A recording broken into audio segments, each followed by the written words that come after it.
Welcome everybody. Today we are going to talk about email best practices for public adjusting companies. And with that, email always means multiple people. So I want to talk about a lot of email best practices, but specifically also how to use them within your team. Even if you're a team of one, you still have to deal with other people outside of your company, clients, policyholders, vendors, contractors, carriers, everybody. Email is it. I asked friends of mine a day or two ago, and I said I was going to do a webinar on email best practices, etc. And I said, give me your email pet peeves. I think I was up to like 80 responses, and then they all had sub comments underneath them. It was crazy how particular people get about email. And we're just going to be talking about business email here. We're not talking about marketing emails like the ones you would send out to advertise and things like that. So just know that's kind of within our scope here. Specifics for our industry, email etiquette, which surprisingly, people don't know that they're not supposed to type emails in all caps. Who knew? I want to talk a little bit about email security because it is the biggest reason why people's computers and information get hacked. And then I want to talk about setting up email because this is really a big deal as well. You'd be surprised at how not familiar people are with this. So I have a question for you, and I want you not to Google it. Don't be cheating, y'all. How old do you think email is? We're saying 24 years, come out in 1980, 30 years. Easily since 1996. Yeah, my first email account, and this will be a hint, my first email account was in 1988. So that's going to say, Hector, you agree with Hector? Hector says 1980. Oh, you're all going to be very, very shocked when you see this answer. Guess what, folks? 1970s. 1971, the very first email was sent. So this predates the web. This predates ArcNet. Kind of, it was right in line with that. Because I started out in technology way back in '88. The first email was sent in October 1971. And just to give you an idea of how old that is, the other thing that started in October of 1971 was Walt Disney World in Florida opened. Email is coming up, well, it's 48 and a half years old, and we still haven't learned what the heck we're doing with it yet, right? So here's a little bit about me.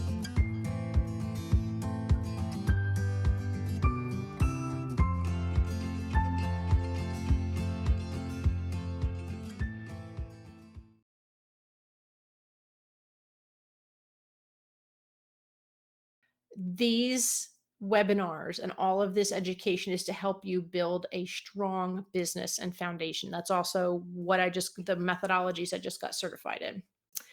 Okay. I try to start every webinar with a quote. And this is what I came up with. How do you write a good email, right? So I Googled it, how to write a good email.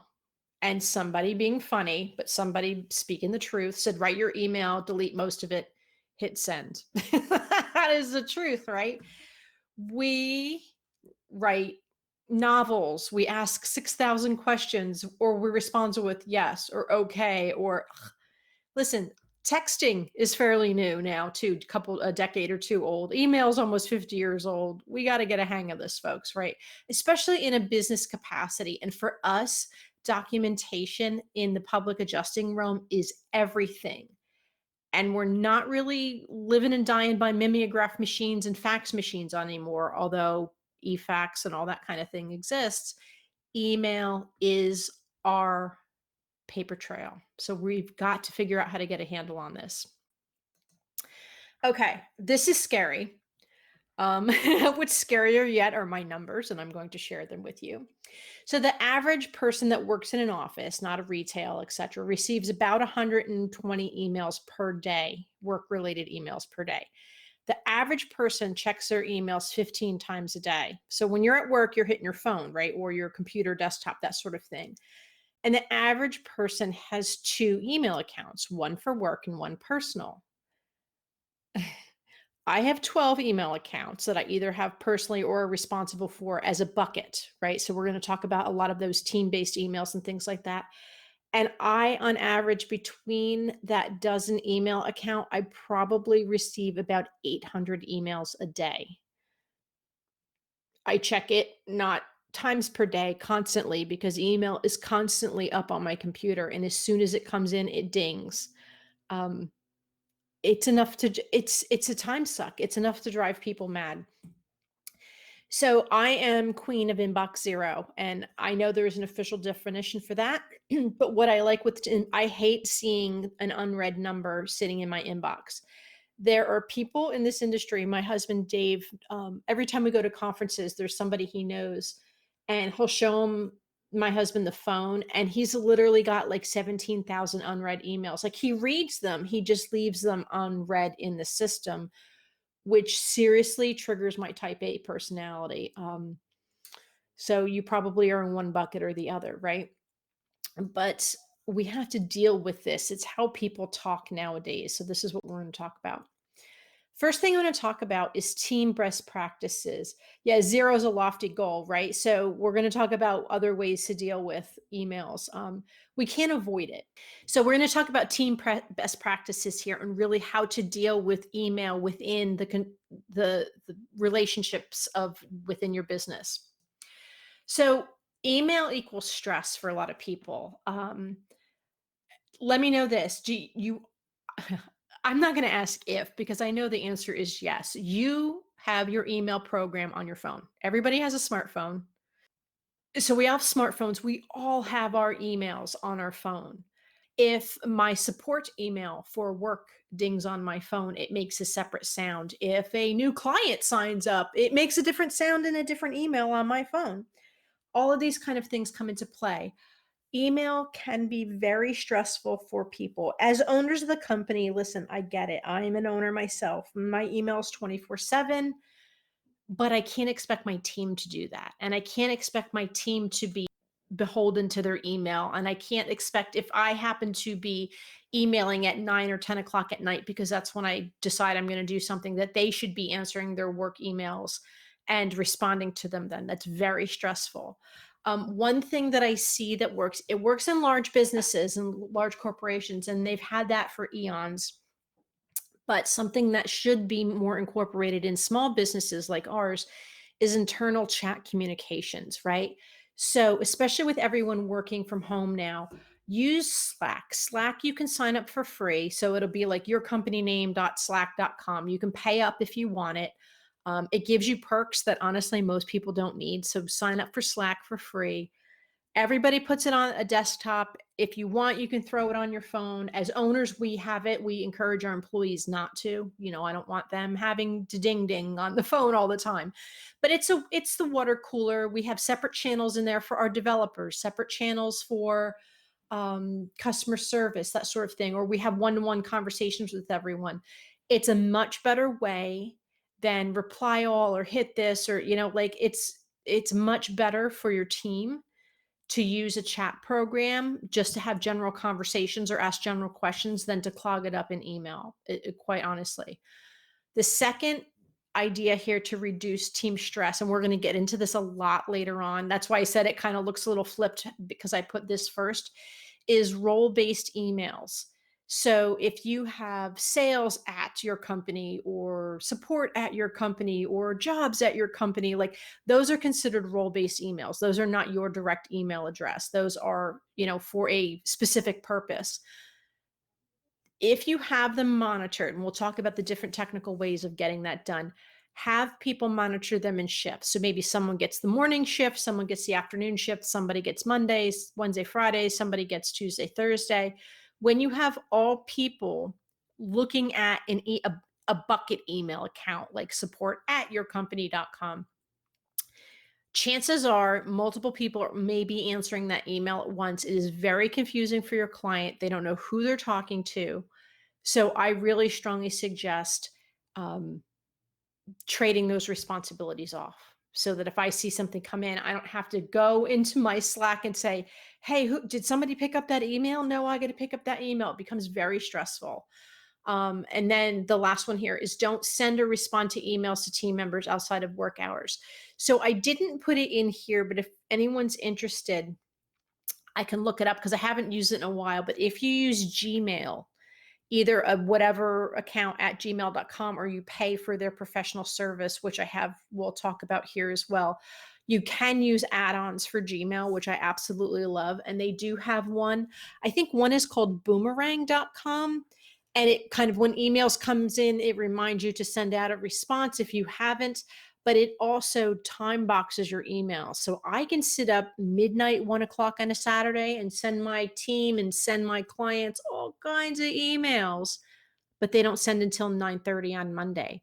Because if I'm sending them, if people are seeing them, it does cause stress, and it gives this false idea of being on 24/7. And then when you can't answer them Sunday morning, even though you sent something Saturday night because you're at church, like they're going to be like, how come she emailed me 2 o'clock in the morning and now she's not answering me? And it gets really bad. And it's kind of bad to kind of not set those boundaries. So there are programs out there that will let you do that, that you can like type emails to your heart consent and then they don't get sent till later. Obviously, marketing emails can be scheduled. We use MailChimp. I absolutely love it. So, you're not sending a marketing email 3 o'clock in the morning. But yeah, don't send it outside of work hours. I mean, 5:36, one thing. I've got clients in, I think, 7 time zones, so that's a different story. To reduce stress for, and it says reduce stress for team members, but honestly, these are not great things to do. Don't use your email to manage your to-do list or your work team's to-do list. There are different ways. If you use ClaimWizard, you assign them an action item. That's how they get their list. If you email them and say, hey, I need you to do this, then they have to take the time. They have to open the email. They have to decipher what the heck you're talking about.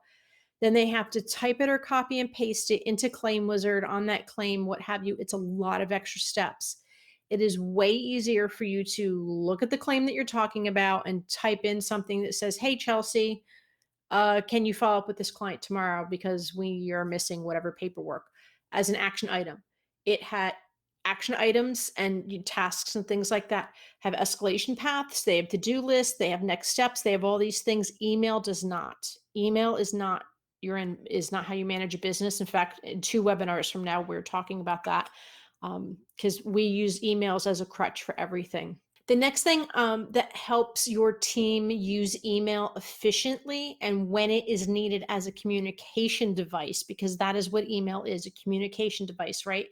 Is don't just email top of mind things, right? So use Slack for that or write a list. I have a coworker. I happen to be married to him. I'm not calling anybody out.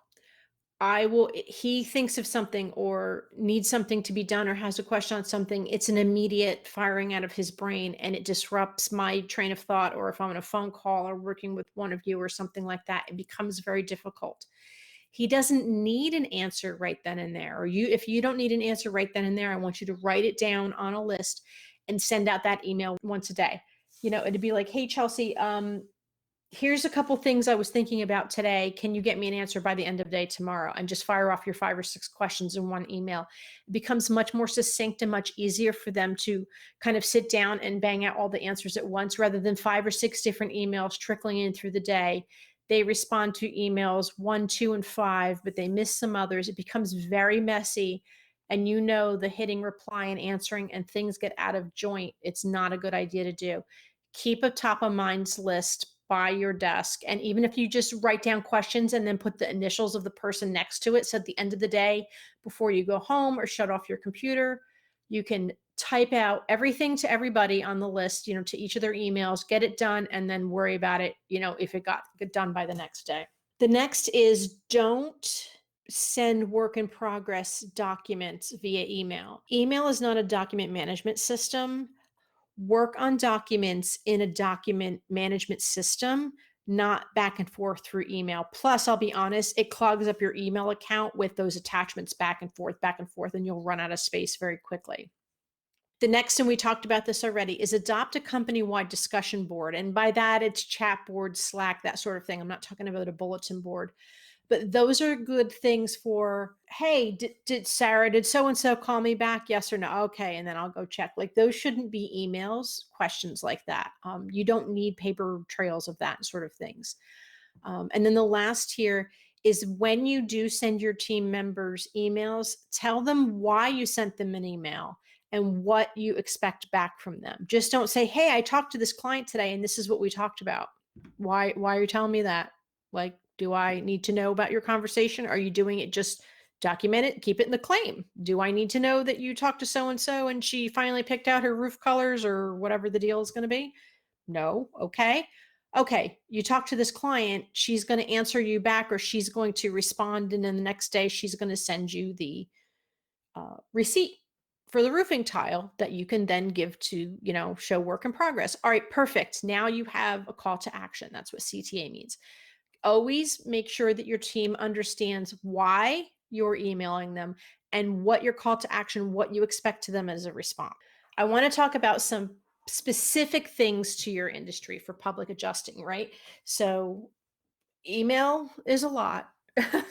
Email is a lot of what you do, right? Phone calls, even text messaging. Over the years I've been working with public adjusters, text messages has become a viable and a discoverable point of conversation. So, this is something, and I'm going to send you links for this. If anybody has heard Dave or I talk at any great length, we are geeks. First and foremost, I'm just going to throw it out there. We are methodology junkies. That is why I got certified just earlier this week. I finally passed the certification test. But we really believe that small businesses deserve to have powerful tools to help us all become better and serve our clients better. So with this, because email is now 48 and a half years old, the getting things done, the getting GTD methodology, right, for email best practices, because this is a huge point of stress for people. So the idea here is you should do something, delegate it or delete the email. Very easy to remember. When an email comes in, you need to look at this. If you can do or answer it in under 2 minutes, you do it instantly. If you can't, that's where you go to the handle it, right? And you kind of go down. If you can't do it immediately, you have to put it aside and you have to put it in a pot, so to speak, so that you can sit down at the end of the day or the beginning of the day or whenever and figure out what you're going to do with it. So you're going to put it aside. But when you touch it, you have to figure out, do I have to do it now? It needed more than 2 minutes. So I'm going to put it aside from the time period where I'm not talking to clients and that sort of thing. You're either going to do it yourself, you're going to delegate it to the correct person, or you're going to delete it. There are no other options with your email. Your team should be following this practice as well. Same thing with a client. If a client emails someone and your team members, teach your team members to do this. If they can look up an answer within a minute or two, type in an email and hit reply and send it, cool, get it done. If they cannot, they should hit respond and say, thank you. This is going to take me some time to research or get you an answer. I will get back to you by, and then give a general, not like 4:23 in the afternoon exact, but you should respond in a professional manner as soon as you read that email, even if you can't actually address what's in it. Same thing, if you look at this email and you immediately know it belongs to a different team member, or you're a claims processor in the office and it belongs to the adjuster, you should immediately send it off to the adjuster and get it off of your plate. And now he or she has to go through the do, delegate, or delete kind of trifecta there. But this is really where inbox zero, the term of it, was born. But your idea here is to do something with your email immediately, and not every single time it dings, because you'll go mad and never have time in your day. But in the morning, before lunch, before you go home for night, before you go to bed, like whatever your times are for checking email, you should be going through this process. Claim email.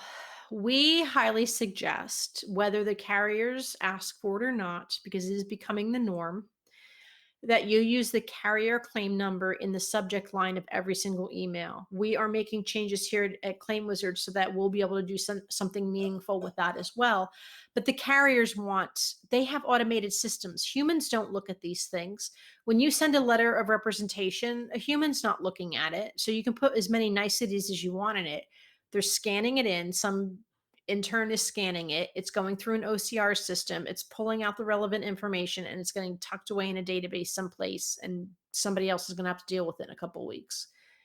Claim numbers in every single subject line, even if it's with your clients, if the back and forth is there, still put it there because you never know when that email is going to pick up and move over to the carrier. And then they need that information as well.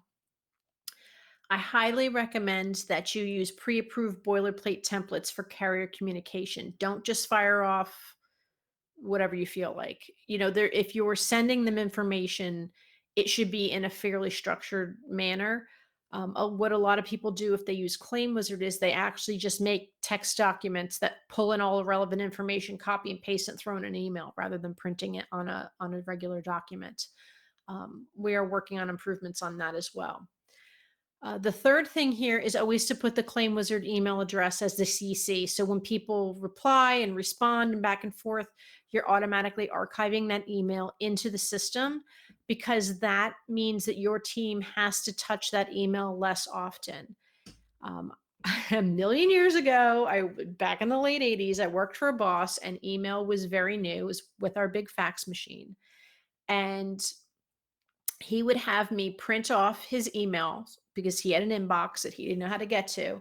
So I would print his email and give it to him in a 3-hole punch and in a binder, and it would have the day. And then he would physically write the answer that he wanted on the email, give it to me, and I would type up the response and send it back to the person. Like, that's maddening. It's a lot of extra work. I'm like, Jack, here you go. We're just going to put the email up on your computer and you can type in the words yourself. And he 2-finger pecked it, and it took hours off of my day a day. I was a high school intern working there. So the fact is the less you can touch an email, the better. The fact is that you don't know when an email is going to become important or relevant to a case. Archive everything. Don't have humans do it. Let the CC field take care of it for you. Less stress for your employees. Definitely paper trail, CYA type thing for you guys. The other thing that I'm going to suggest that I could kick myself in the backside for is there are a lot of professional organizations that you probably want to subscribe to newsletters and things like that. Give yourself and maybe not for your entire company. I'm saying as an owner or principal, make yourself a separate email account, even if it's Gmail, even if it's not officially on your, domain or whatever, that you can use for subscriptions to newsletters, that you can use for membership to associations. This way, when you get that stuff, it's kind of about your work and not your work yourself. So if your work email dings, it's a client, it's a carrier, it's these things that you really have to deal with. But the other ones, so you may have like msmith@yourcompanyname.com might be your official one, but you might do Mark at whatever for, subscriptions and things like that, or for more, relationship-based communication in a professional capacity, those sorts of things. But you really should kind of keep those two boats kind of tied to separate piers, just so that you can keep track of what's going on with your business. Something else we see quite a lot is don't feel the need to carbon copy or BCC or whatever your client on every email. If that's something they ask and that's a perk that your client is good with, that's fine. But more often than not, I've found that it has been the PAs in the backside, because it's every little back and forth with the carrier. It's like, well, can you meet at Tuesday? No, I can meet on Wednesday. Well, how about 1:00? Well, 3:00 works better. Your client is going to wonder why they hired you. If they have to look at all of this stuff, and now on top of their 120 emails that they normally get a day, you're sending them 13, 15 more when it really has nothing to do with them. I understand the need to keep your client in the loop, but let them know. If you ever want to know, just, hey, ask me and I will send you a whole big PDF of every single piece of documentation in your account. Like, Don't necessarily include them in it. They're paying you a premium to handle their claim because they don't want to have this communication back and forth. They don't need to understand the minutia of everything that's going back and forth.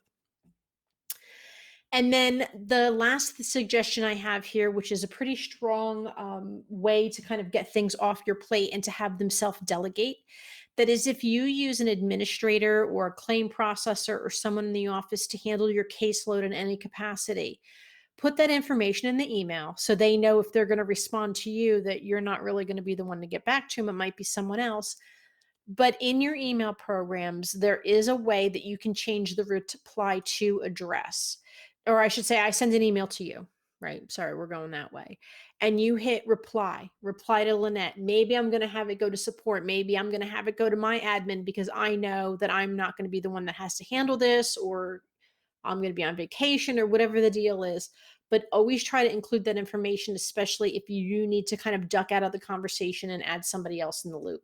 Email etiquette tips. I did not put don't type in caps because it looks like screaming, because we can all agree that everybody knows that by now. But what I am going to talk about is thinking about, is this email necessary before hitting send? Is it something you actually want to have in writing? Is it something that you want brought up in court? Is it something that can be held against you? Is it something that puts you out of compliance? Is it something that might be handled better with a phone call, right? We'll talk about that too. Um, Email isn't always the best medium of communication in our industry. It's really not. It's great for facts are facts, letters are letters, words are words. It's in black and white, but that's not always something that's needed. If the email isn't necessary, maybe it's something a much more of a sensitive topic that you need to talk to your client about, or something that you need to talk to a carrier about that is going to invoke an emotional response, good or bad. It will have the possibility of being taken the wrong way as far as your context and your disposition in your email. Maybe it will be taken like you're being snarky or condescending or disrespectful when you don't mean it that way. It's just read that way. Like here next, check your tone.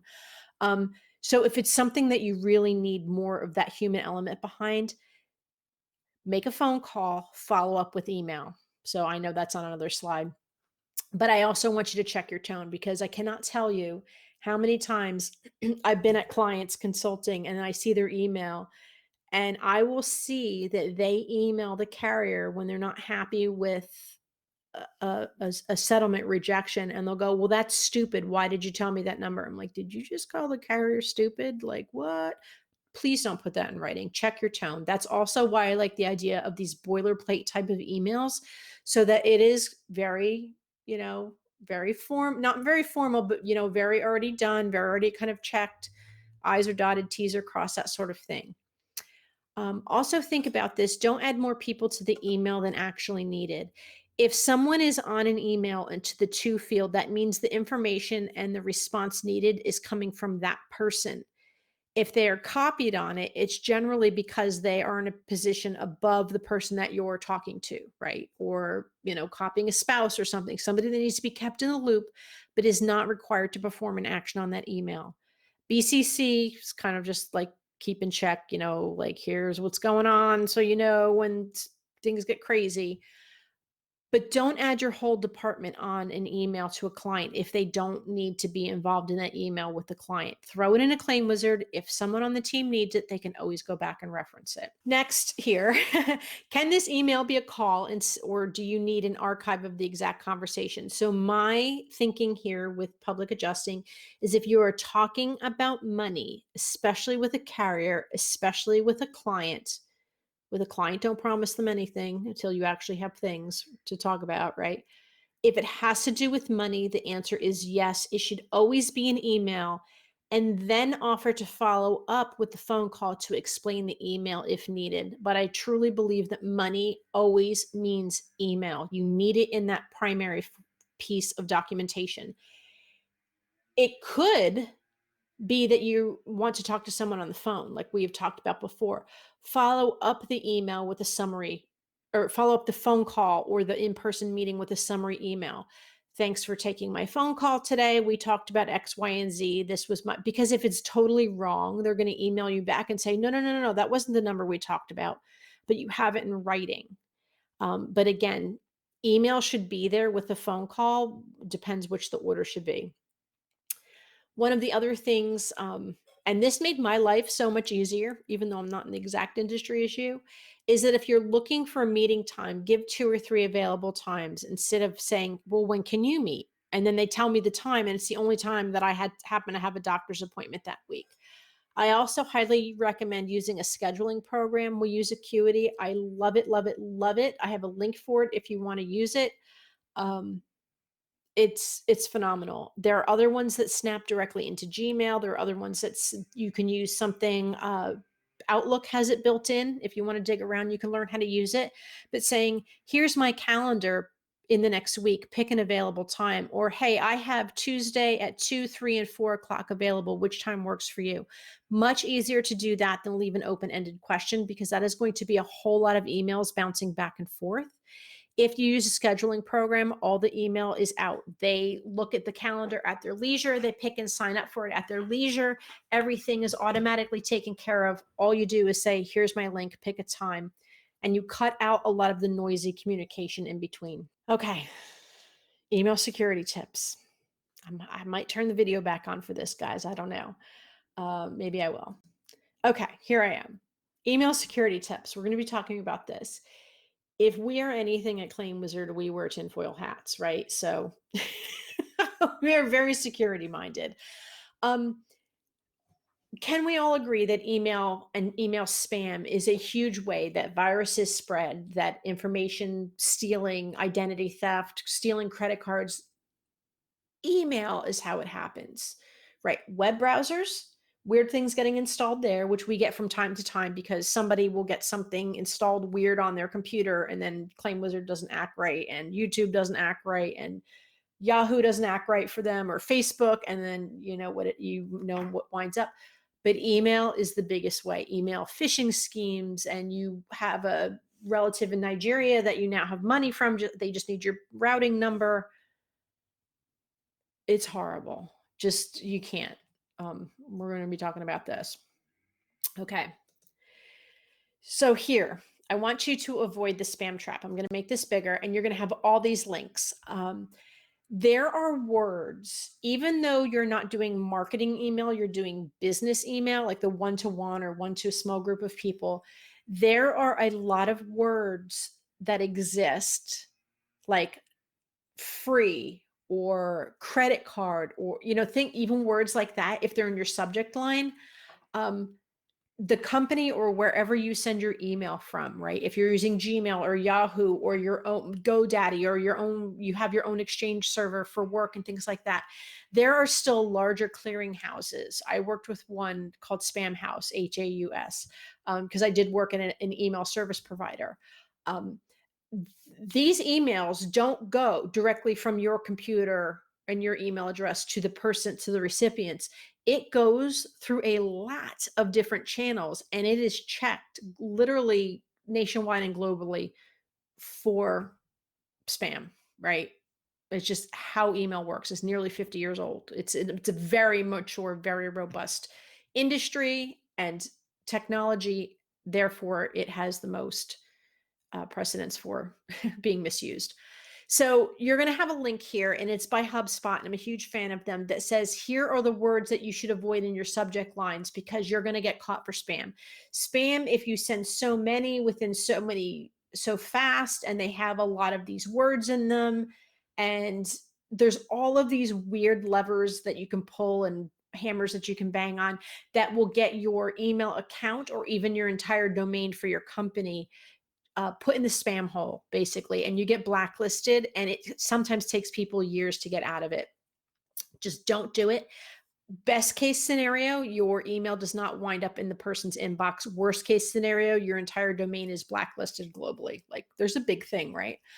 The easiest and freest way to do it is if you go to mail-tester.com. It's a free way that you can check your emails and see where you kind of fall on that, grade to see if your email is going to get caught in spam or not. And then next up is something that is huge. Here comes Lynette's video again, because I'm going to stress this a lot.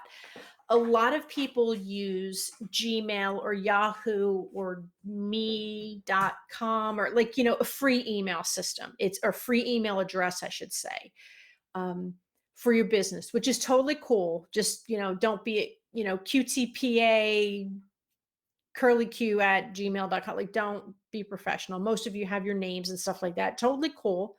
It's not a weird thing. It used to be for a while. All the geeks used to be like, you have to have your own email domain or it doesn't look professional. We don't care. Just have something decent, right? But what I will tell you is, if you have a free email account, like I'm the best public adjuster at yahoo.com or whatever, but if you have numbers in your name, like some people will be like, Lynette 1971, which is a security issue. That is the highest probability for spam. Your email is going to not get delivered more times than not. Um,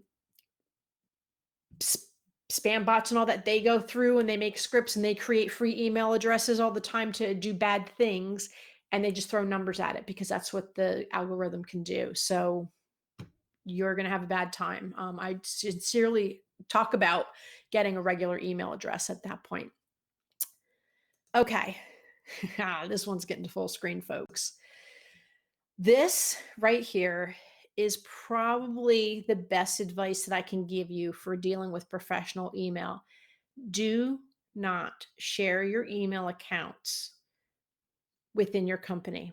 Multiple situations. So if this sounds like you, which it probably doesn't, but trust me, I'm not singling you out because it happens more times than you know. We'll have an entire department access an email account. Someone gets disgruntled, they delete everything. Somebody screws up, they delete everything. 6 people respond to the same email, wildly different answers, gets in a lot of trouble. People reset passwords and lock everyone else out of the email, including the owners of the company. People miss important messages because they assume someone else has got that email. Claims adjuster at mypublicadjustingcompany.com kind of thing. Sensitive information gets put in there and now exposed to everyone in your company. I've seen people where they have their billing statements or payroll confirmation go to a general account that their entire team has. And now, because that just happened in the past couple of weeks, their entire team knows what everybody else in the company makes. Yeah. So you do not want this. As far as ClaimWizard goes, if you have multiple accounts, they can get sent emails from the same account, but they cannot all have it as a user ID. So if they reset their password, everybody on their team now knows what their new password is. It's dangerous. Carolyn's saying Google for Business offers a vault, which is inexpensive. Yes. So you won't lose anything whether deleted out of spite or not. Absolutely. Thank you very much. Carolyn, I guess you're using that. You know about it. I actually have a link in here. Some people are Google people. Some people are Microsoft people. Either way works. I have links for that. It is very inexpensive. Email is a core business utility. It is a phone. It is your computer. It is the internet access. It is your software to manage your business. It is your accounting. It is your email. If you pay $5 a month for your email for your team each, it is worth the money. Do not ever think that email is something that you shouldn't pay for, especially in a professional environment. If you need to, if you are using, say, Gmail accounts that you're not paying for a domain for, you can have rick.mycompany@gmail.com, betty.mycompany@gmail.com. You can easily do something like that and hold the passwords. And then always put your own personal email address or work address as the fallback email. So if your employee leaves, you can do that. But if you use Google for Business, like Carolyn recommended, you have a master control dashboard that you can reset and see and turn on and turn off everybody's accounts, just like you can in a ClaimWizard and things like that. But having employees share their normal, no, I'm not talking about those role-based. No, I'm talking about account at or jobs at, whatever it is. But as their day-to-day email, if you're having them share it and we're doing password resets and something, you are absolutely at risk of data espionage. I'll be quite frank with it because we've seen it happen and we see it happen quite often. So next we're going to talk about is email setup, right? So how do you set this up so that it works efficiently for your company, for your team? So I'm going to say no to free email. Even if your company is you yourself and yourself, right? Get a Gmail, the business account, the Google for Business. And when you get these slides, anything that's underlined like here, it actually has a link. You can click on it. It costs anywhere between $6. If you were to pay for it monthly, it's $6. If you pay for it for the year, it's $50. So it's like $5 a month or something, to $25 a month per user account. So if there's 5 people in your company, it would be 6 times 5 going forward, that sort of thing. The things you get in the higher tiers are just more space in your vault, in your Google Drive and things like that. The same situation exists for Microsoft Business Suite, except for with that, with the Google, even free or not, you get Google Drive, Google Docs, Google Spreadsheets, Google presentation thing, like all that Microsoft suite. With the Microsoft one, this I believe includes what they call Office 360. So you get all the Microsoft suite products as well. So you make a determination with what you might need for yourself for that. You don't necessarily have to have a custom domain. So it doesn't have to be like ClaimWizard.com. It could just be whatever. You could still use the Microsoft or the Gmail account for that and just get more benefits and more control. So one thing I also want to talk about quickly is this idea of a mail server versus a mail client, because I get phone calls, as one does when they work in a technology company. And I'll say, well, what do you use for email? And they'll tell me Outlook. And I go, well, what's your email server? And they'll tell me Outlook. Outlook is just the tool, right? So your phone is the tool to get the phone call. Your backbone is Verizon or Sprint or wherever your phone is coming from. But Verizon and Sprint and wherever else, it could be an iPhone, it could be an Android, it could be a flip phone, it could be a whatever, right? So you think of it kind of that way. The mail server would be the Verizon, the Sprint, and your mail client would be your Android, your phone, whatever your actual phone is.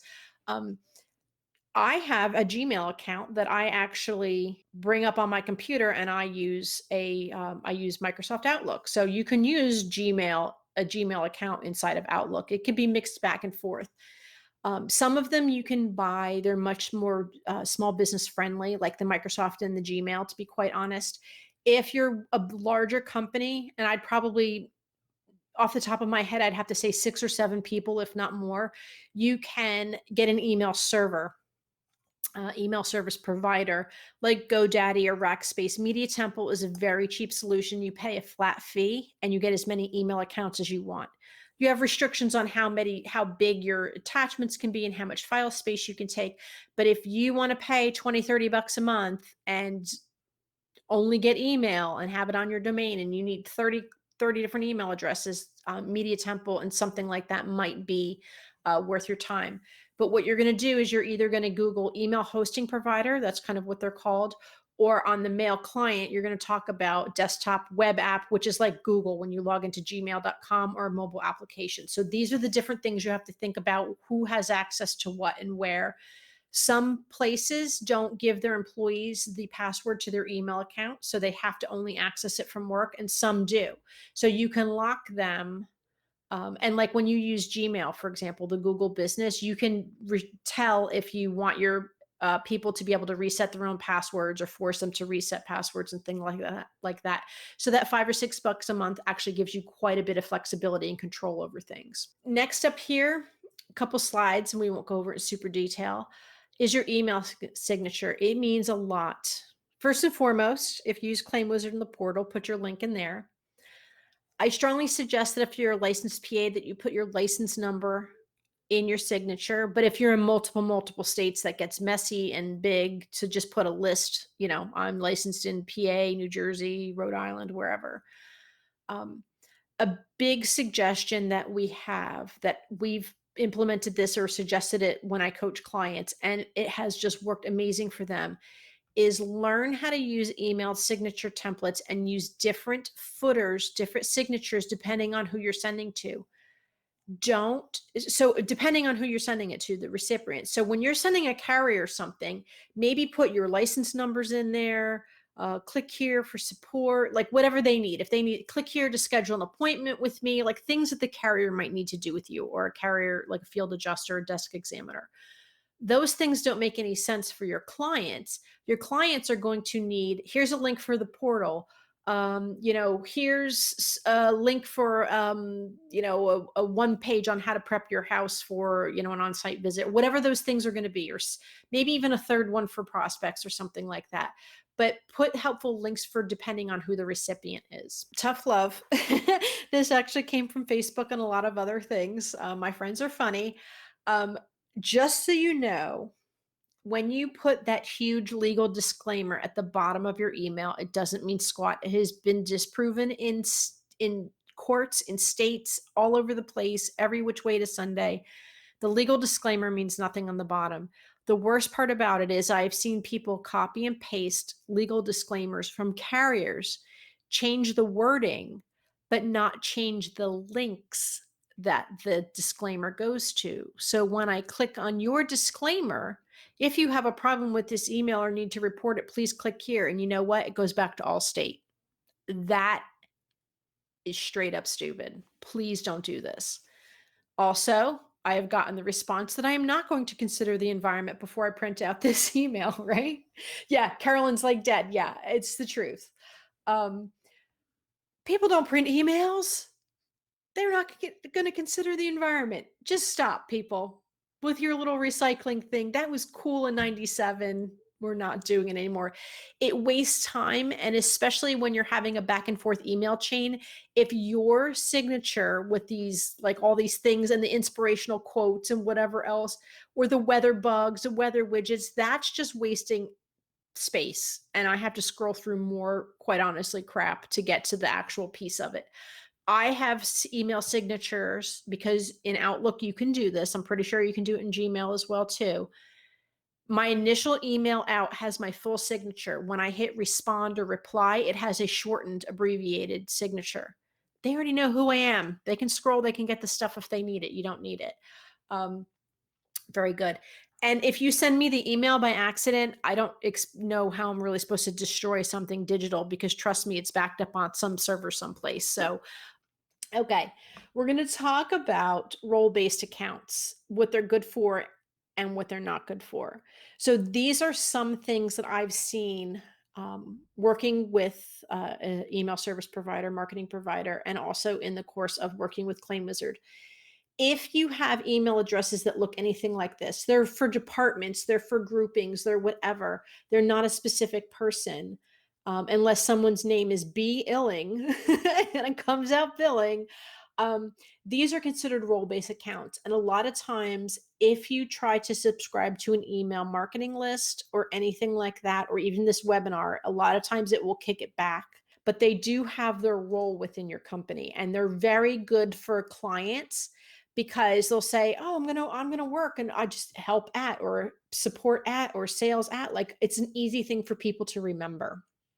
So the thing about these role-based accounts is there's different ways for you to deal with your inbox, right? So when you're talking about how do I want to set up, jobs at claimwizard.com or whatever, an inbox is that it is a specific mailbox like out front of your house that this piece of mail will go to. It's direct access. You have to log into that email inbox in order to retrieve or see that email. A forward is just that. The mail comes one place. We basically photocopy it and hand it out like flyers to every other single person. Everybody gets a copy. One person can read it and reply. The other person doesn't know about the read and reply. So it can get very messy. The other thing about role-based accounts is if you've ever set up your email, it'll ask you, hey, is this email POP? I forget what it stands for. I used to know, but POP basically stays on the server. So if multiple people try to access that role-based email and they've read it, or they've marked it as read, or there's a response, everyone that has access to that account will see the same set of data, because it's like going to a file server and seeing the same thing. IMAP downloads to your phone, which means now you can't get it on your desktop. Or if you download it on your computer, the person next to you can't download it because you've already taken it out of the inbox and put it directly on your computer. We recommend highly, me as a professional, has nothing to do with ClaimWizard, as a tech professional, I recommend highly against IMAP unless there is a specific reason you've been advised to do it, because also your email is gone. If you put it on your computer and then you delete it, you never get it back. And for this business, the fact that you have data retention laws, it is extremely important that you maybe throw it into ClaimWizard, but in any case, POP is really the way to go. Role-based accounts are stripped from email lists usually by default, and they are at a much higher probability of receiving spam because it's very easy for scripts to go online and say, here's a list of all the domains on the internet. We're going to start sending email. Sales at, support at, jobs at, hello at. They're not likely going to guess your name, but they will guess those role-based accounts, so they're going to get a lot more spam into them.